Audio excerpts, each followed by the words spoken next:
Well, hello YouTube, and thank you for joining me today. This will be my last video on Ron Paul. I promise, no matter what irritations that I may suffer in the future, I will not speak of this person again. Now, I may speak about his son, because his son is going to be a thorn in our side as well. You better believe it. But anyway, let's stick with Mr. Paul, the elder Paul. That is.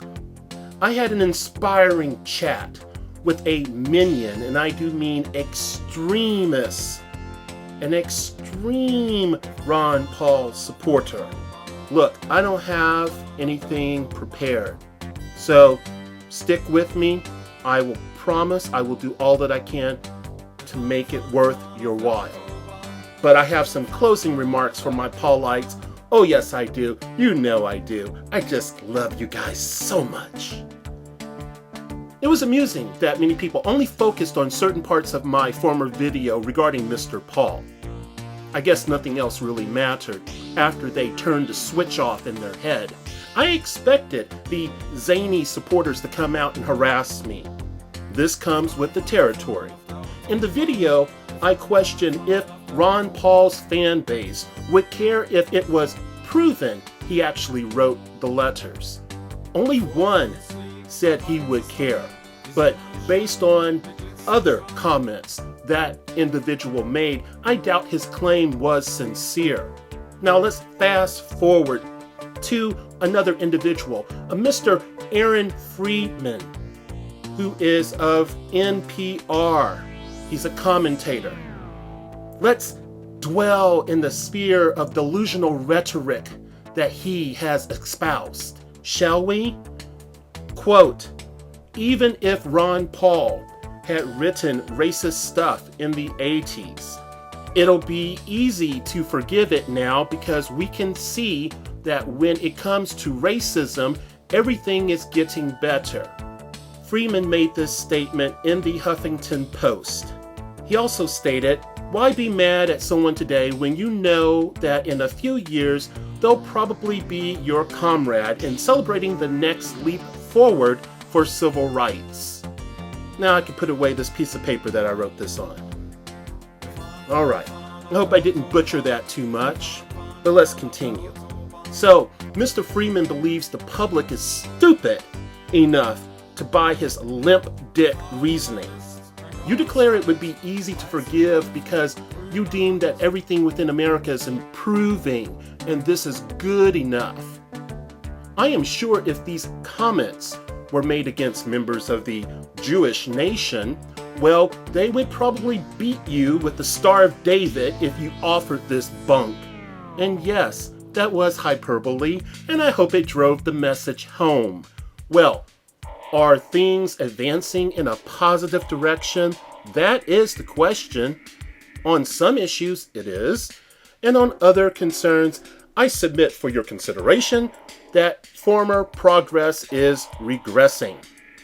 Well, enough on this part of your faulty reasoning, Mr. Freeman. Anyone can see that was a poorly constructed statement meant to garner support for Mr. Paul. This defective reasoning of yours does not provide an escape hatch. No, it doesn't. You see, we would care, and this is why. Mr. Paul would then be joining fellow politicians into the cesspool of deceit. This is significant, for he is promoting himself as an exception to the rule, the untouchable politician, thereby exposing himself as licking the boots of a belief system that is grossly offensive, and yes, I'm referring to racism. And 2, he would be deceiving the public regarding his true adherence to the philosophical side of libertarianism. Mr. Paul would be the first to tell you that, quote, libertarians are incapable of being a racist because racism is a collectivist idea, end quote. His words, not mine. Now, if he was completely faithful to his marriage to libertarian philosophy, then this would be the likely outcome. But is this the full story? No, this is not the full story. We know this is faulty reasoning on Mr. Paul's behalf. People are complex as well as simple beings, depending on when you address them and what they're going through, okay? They can marry into conflicting beliefs. They can engage and interact with these conflicting beliefs. They can crumble or be hypocrites due to their engagement with these beliefs. It is their volition regarding the worth of any said value at any given time which can reveal their course of behavior. That felt great to say. Now, in fairness to Mr. Paul, I do acknowledge that many groups with lots of money play political world chess. So it is easy to see how you would be another piece on the board, Mr. Paul. Question becomes, are you a willing piece? It is not unheard of that real guilt by association is used to murder reputations by linking a questionable act to the candidate, depending on you, the listener, and you, those minion Paulites that you are, not to think critically. Normally, this news is leaked to the press, and the negative assaults begin to steamroll.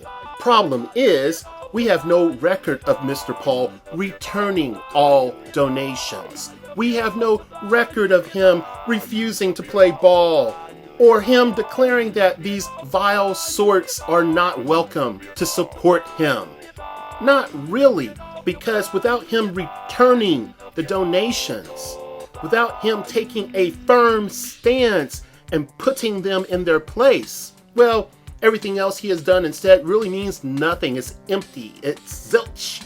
Has no value.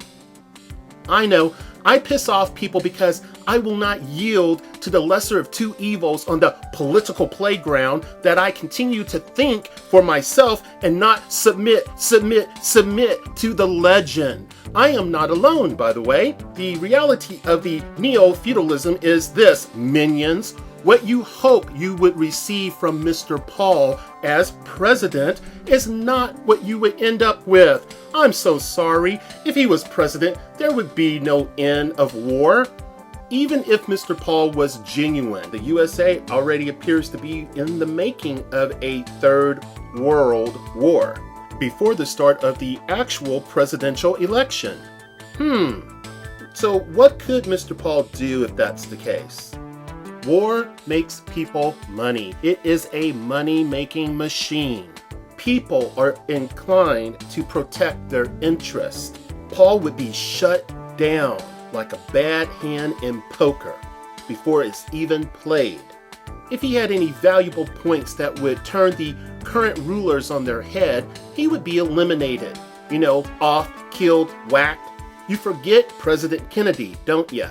Some of the crap he espouses, that's Mr. Paul, would be swiftly passed because it serves the fascist Christ of government. Now, let's look at the elites this white knight is supposed to slay, shall we? Oh yes, we shall. Let's be strategic in your thinking, people. Mind games rule in politics.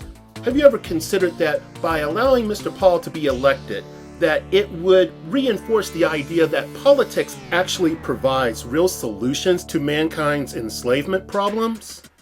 Which does what? Keep you a happy house slave that has just been promoted from the field position. That's what it sounds like to me. Now, Mr. Paul also stated, every individual is defended and protected because they're important as an individual. This sounds great. It really does. But if race relations are getting better, as Mr. Freeman would like you to think, then why is a man of such high principles like Mr. Paul, why is he associated with the likes of Stormfront's Mr. Black? You can say that was a long time ago. It doesn't matter. He had those same principles back then, right? He's Mr. Consistency, right? If you go to Stormfront's website, I am sure the separatists and the white nationalists and racists will not, on average, have principles that coincide with Mr. Paul's comment.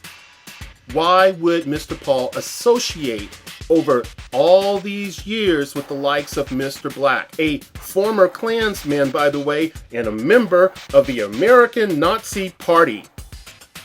So why? If he really thinks that every individual should be defended and protected because they're important as an individual and not because of the color of their skin, but because of their character, then why, when questioned about these questionable associations, did he respond with these words? And I quote, let me dig out my paper again, okay? And I quote, "If they want to endorse me, they're endorsing what I do or say. It has nothing to do with endorsing what they say," end of quote. And this was reported in the New York Times, by the way. Should he not have taken an aggressive position and make a definitive admonishment, to show where he really stands? Yes, because people like Mr. Black and Mr. Thiel, did I pronounce that name correctly? Capital Thiel. Yes, the PayPal guru who recently made a hefty contribution to Mr. Paul's campaign. If you do not know who he is and why he poses a legitimate concern, then do your homework. I don't have time for that. But these people do not make investments without expecting a return or without having a come to Jesus meeting where an understanding has already been constructed, groundwork established, deal done. This provides a secure investment, assuming that the person values their life and will produce the results that benefits them or perpetuates their agenda. Now, fellow Americans, do you seriously think that a career politician from the District of Criminals is not privy to the rules of the game? As for the question posed by Mr. Aaron Freeman, again of NPR, why be mad at somebody today when you know that in a few years they'll probably be your comrade in celebrating the next step forward for civil rights? Well, frankly, we do not know this is true. He seems to have no problem regarding consistency when it comes to matters concerning tax. But when it comes to positions on race relations, well, it appears to be a different story. You see, Mr. Freeman, Mr. Paul seems not to need, publicly anyway, yobes like Mr. Black to beef up his movement anymore. So, excuse me, Aaron, but I have a question for Mr. Paul. So, Mr. Paul, if you are listening, and I doubt you are, could it be that by demolishing welfare, closing borders, and hinting at eliminating Zionism, that you tease these poor souls into believing you would restore white normality? Yes, people, you busted me. That's code for not steering away the wealth and power of the white elite class, thereby soothing their fears of an up-and-coming black and brown America, since the birth rates of whites are on a downward path. I will be awaiting patiently for your reply. Also, Mr. Paul, by the way, just one more thing. It would be great if you did not hide behind the perk you lend to such people of opposing ideologies via your libertarian position. You know what perk I'm talking about. If not, I'll get back to you on that one. Well, I'll speak a little bit about it. I am speaking of the ones that act on said belief. The fact that you would not rock the boat. It is common that people do not donate money, especially large sums of money, unless there is a reciprocal service rendered. But we'll get back to that. I got more to say about that. Now, Mr. Paul, I know you got things to do, but frankly, I'm disappointed that you have a pattern you resort to. Also, you can get your message back on track. When you are confronted regarding the newsletters, you feverishly directed the attention of your audience to your position on drug policy. Then, of course, you followed with how this would benefit black people. This is avoiding the question by means of providing a defense. It does not work for people who are actively thinking. What is your defense? Oh, how the drug policies would help those poor minorities. So, how could you possibly be anything but a savior for them?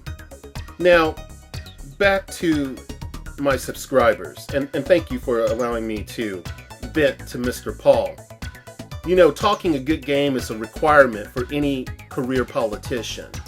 Yes, Ron Paul openly speaks out against NAFTA, the UN, the IMF, GATT, and the World Bank, and many other globalist organizations, but many other presidential hopefuls said one thing and meant another, and actually did something completely opposite of what they said that they would do. Don't you guys remember how President Obama behaved? Or President Clinton? Or President Bush 1 or 2? Or Jimmy Carter? Or Ford? Or Reagan? Or Nixon? Really? You don't remember? Yeah, they kind of established this pattern. Yeah, go back and look at their records. Trends that have already been established that point to the possibility, the heavy possibility that I'm correct. So why don't I believe him when he talks such a great game? Well, one reason would be because he can't do it on his own. You see, it would require a very liberal U.S. Congress. This really doesn't matter because money talks and the will of the people matters not. According to the Associated Press, I believe it was on February 7th of this year, the super PACs have played a major role in primary contest. And in the GOP primary so far, I believe they said that the groups working for or against the presidential candidates have spent approximately, I think it was like something close to $25 million on TV ads. Please do check that, but I'm close, if not correct. So, what we need to do, take the money out of politics and stop the influence of the Zionist billionaires who flood these super political action committees with blood money for the upcoming war in Iran or wherever else they wish to cause mayhem, kill people, disrupt lives, just be an ass. Then you may have this reality of successfully combating the globalist organizations. And hey, Mr. Paul, I have one more question for you. Just one more question. Thank you. You know that vote that you were supposed to have made on HR 1540? You didn't vote. Why didn't you vote? If, Mr. Paul, you were so adamantly against this, why didn't you vote? Now, there is consistency we can be inspired by. Another reason I do not support Mr. Ron Paul is because it is apparent to me he is a social Darwinist of the highest order. He can keep his predatory capitalism. No, Mr. Paul, I do not buy into your Austrian economics. It appears to be an elitist fantasy at best. Yes, he appears to be lesser of evils, but in reality, he is just a distraction that provides lots of strife along the way. Look, Paulites, you, like the President Obama supporters of old, love the mystique that is constructed around Mr. Paul's campaign. You see, with Mr. Obama, it was the idea of a non-white being in office, therefore implying that it was unlikely he would support the status quo. With your God, it is the allure of being the supposed champion of us, the silent majority, the 99%. Except for one thing. I am not only part of the silent majority, I am not only the 99%, I am a black man. Imagine that, a black man in America. And my hypersensitivity, as some of my racist white critics would like to claim, has me on edge. So, Look, it's clear to me that Mr. Paul's movement and lack of specific activity is a promise to certain supporters, just like all of his GOP brethren, for a return to the antebellum Southern machine. His long-standing ties to extreme company like the Christian Reconstructionists and the Neo-Confederate Underground was a hint, people. His support of Mitt recently was a hint, people. I also think it may be possible that he is hiding behind the Constitution and yearning for the pretty picture of an America that values the Articles of Confederation.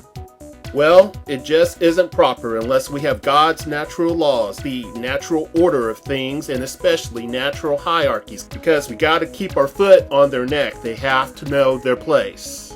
This has to make the anti-multiculturalists proud. For clarity's sake, do not assume you know anything regarding my views on multiculturalism just because I'm black. I doubt you do. Now, I know it's hard for you Paulites to understand. I am not your enemy, though I may appear brazenly cynical to you. I have a different worldview is all. It appears as if I'm striking out at you, and I promise you that I am not. For if I was, you would really know it. But due to your childish behavior and need to be insulting, I do mirror what you give at times. Again, I wanted to think that Mr. Paul was different. Reasoning, discernment has shown this is not possible.